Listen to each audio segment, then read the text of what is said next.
Playwright Tony Kushner is here. He has been called the playwright of the 90s, earning critical acclaim for his Tony and Pulitzer Prize-winning drama Angels in America. The play about living with AIDS in the 1980s and 1990s changed the landscape of American theater.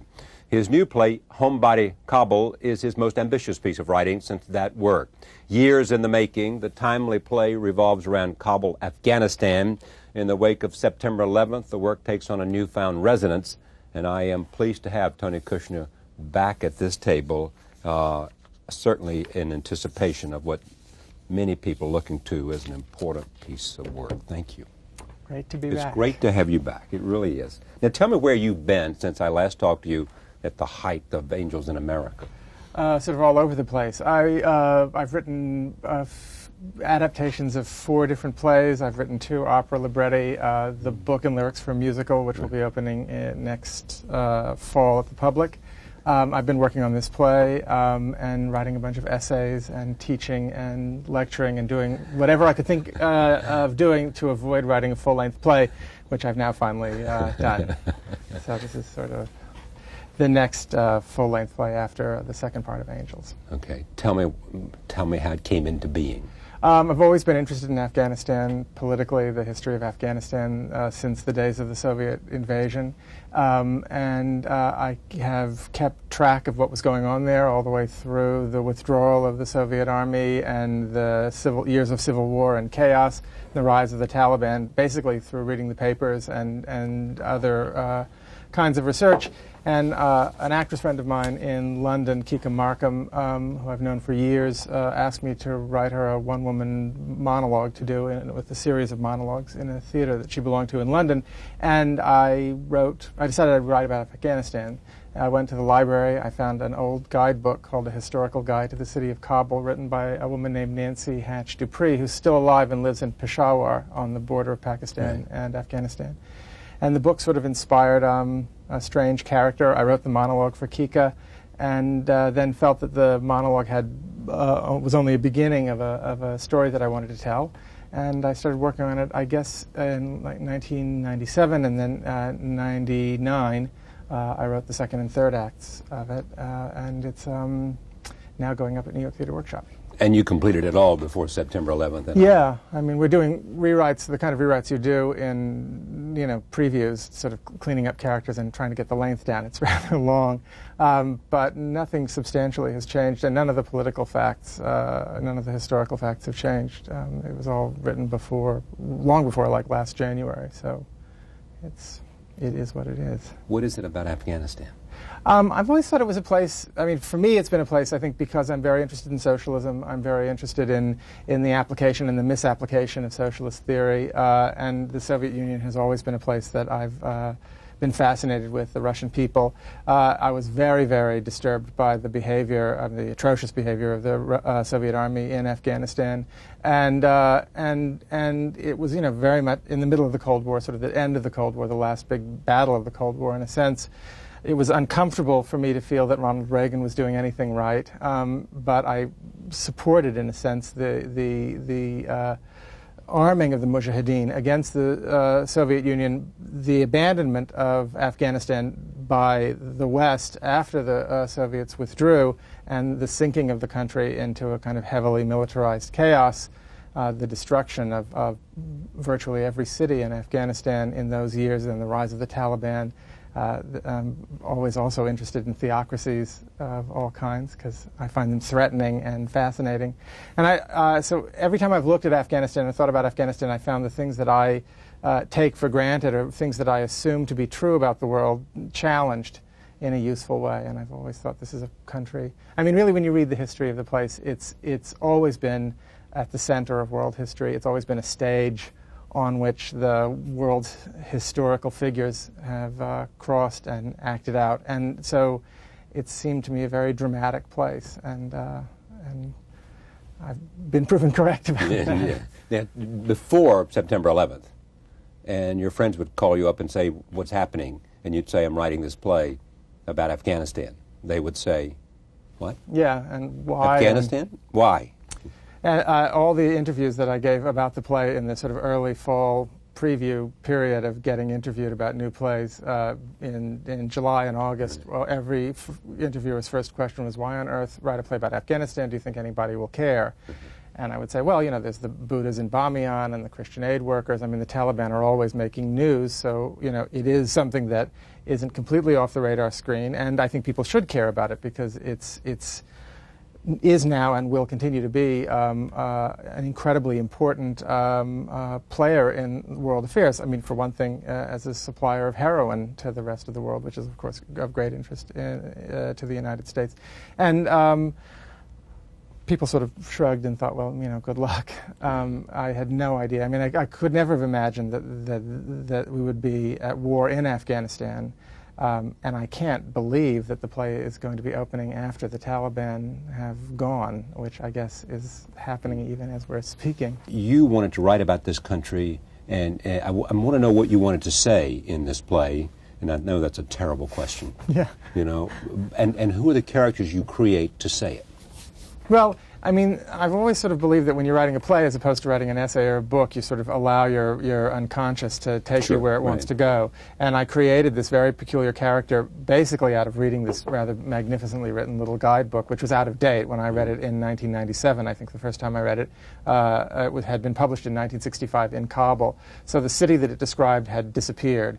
And I found that very moving, the relationship between this sort of city created by this magnificent language and this fascinating history living in a book and this decimated actual place. So this character emerged, this woman called the Homebody. You never actually learn her name. And she's an amalgam of different things the way I feel about Kika Markham, who's this actress that I wrote it for. If you want to see her, you can rent Two English Girls, the Truffaut film. Right. She's one of the English girls. And my mother, who died 10 years ago, and the play really took me by surprise as being a play very much about, it's a play about a dead mother in a lot of ways. And the imagery that came out of reading about Afghanistan, of mutilated bodies and death and loss and grief and all of these things had a tremendous impact. So as much as it's about Afghanistan, I also think it's a play about a British family. They're British because I wrote it for a British actress to start with, and the other family members who appeared subsequent to the Homebody were, her family members, so they're all British.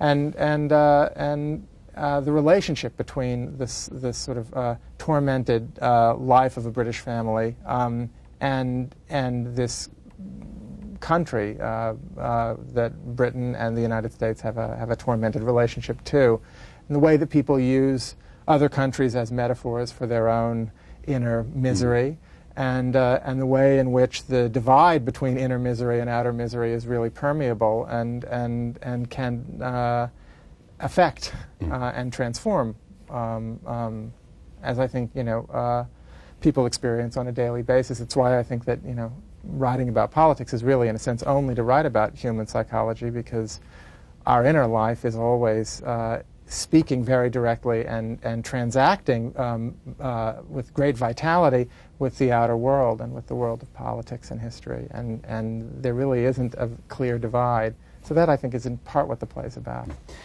You are going to now read. I ask you to do this, so and because A, the writing is brilliant, and secondly, because it'll introduce us a little to, without having to know the,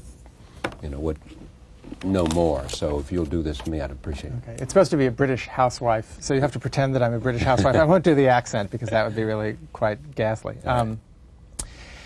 She has she's telling the story of searching through the city of London for hats for a party she's throwing for her husband. And she's found a store run by Afghan refugees, and now she's describing what happens in the store. She says, and this is what happened, and it's all there is to my little tale, really.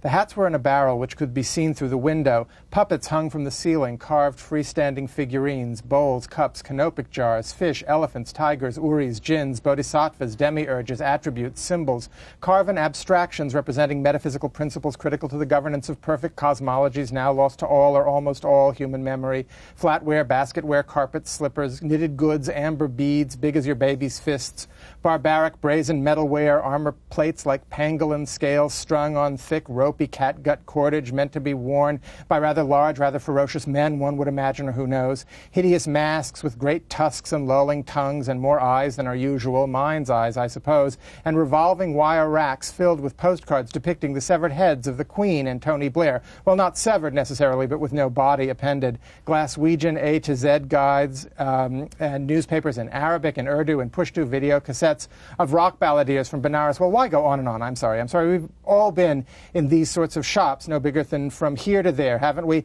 As if a many-cameled caravan, having roamed across the entire post-colonial, not yet developed world, crossing the borders of the rainforested kingdoms of kwashiorkor and rickets and untreated gum disease and high infant mortality rates, gathering with desperate indiscriminateness, is that a word, on the mud-pitted, unpaved trade route its bits and boodle, had finally beached its great, heavy, no longer portable self in a narrow coal scuttle of a shop on here, caravanserai here, in the developed and overdeveloped and overdeveloped, paved, wasted, now deliquescent, post-First World, post-modern city of London.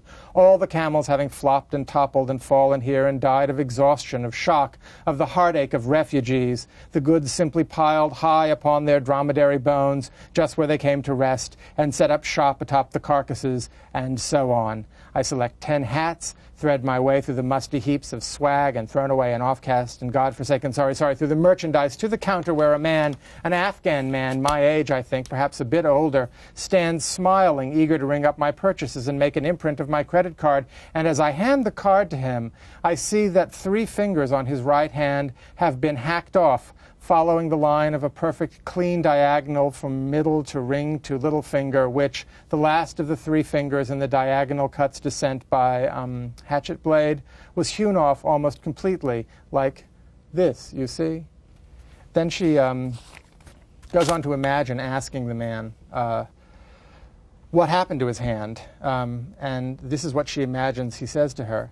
I was with the Mujahideen and the Russians did this. I was with the Mujahideen and an enemy faction of Mujahideen did this. I was with the Russians. I was known to have assisted the Russians. I did informer's work for Babrak Karmal. My name is in the files if they haven't been destroyed. The names I gave are in the files. There are no more files. I stole bread for my starving family. I stole bread from a starving family. I profaned, betrayed. According to some stricture I erred, and they chopped off the finger of my hand. Look at my country. Look at my Kabul, my city. What is left of my city? The streets are as bare as the mountains now. The buildings are as ragged as mountains and as bare and empty of life. There is no life here, only fear. We do not live in buildings now. We live in terror, in the cellars, in the caves, in the mountains. Only God can save us now. Only order can save us now. Only God's law, harsh and strictly administered, can save us now. Only the Department for the Promotion of Virtue and the Prevention of Vice can save us now. Only terror can save us from ruin. Only never-ending war. Save us from terror and never-ending war. Save my wife. They are stoning my wife. They are chasing her with sticks. Save my wife. Save my daughter from punishment by God. Save us from God, from war, from exile, from oil exploration, from no oil exploration, from the West, from the children with rifles carrying stones.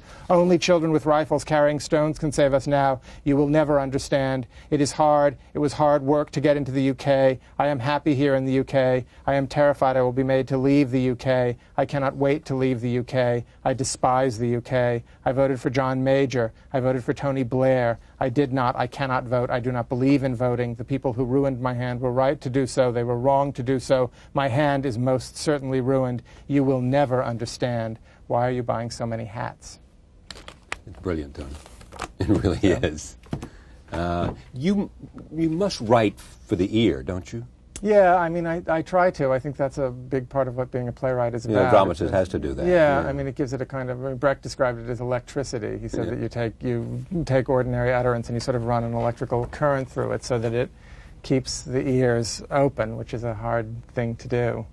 And she has to go back to the initial character. She has to go back to Afghanistan. Well, she's never been. She's so, Afghanistan. For all sorts of reasons, personal reasons again, and just out of pure desire, it turns out, leaves London without really telling her family much, and goes to Afghanistan. It's August 1998, and she arrives a day before Clinton fires missiles into the suspected terrorist training camps at Khost. and then sort of terrible things happen. Yeah. Now, what's the relationship with her daughter? A tormented one. She has a very unhappy 23-year-old daughter who's had a kind of a tumble that's really knocked her off of her track. She's had some real sort of mental problems. She's come back home and she's living at home, and that is in fact one of the reasons why the woman flees her life in London. Because of, well, I won't go into the whole complicated thing, but the daughter and her husband arrive in Afghanistan looking for the woman's body after it turns out that she's been attacked by a mob in the demonstrations following the bombings in Khost. They believe she's American, and she's murdered. And these two people come to Afghanistan to find her body, and that's sort of the second and third acts of this play. We will tell them no more. Okay. Several things have happened to you. Have you been, since Angels got Pulitzer and everything else, such extraordinary success in London, in the United States, are you conscious of how high that bar is or not?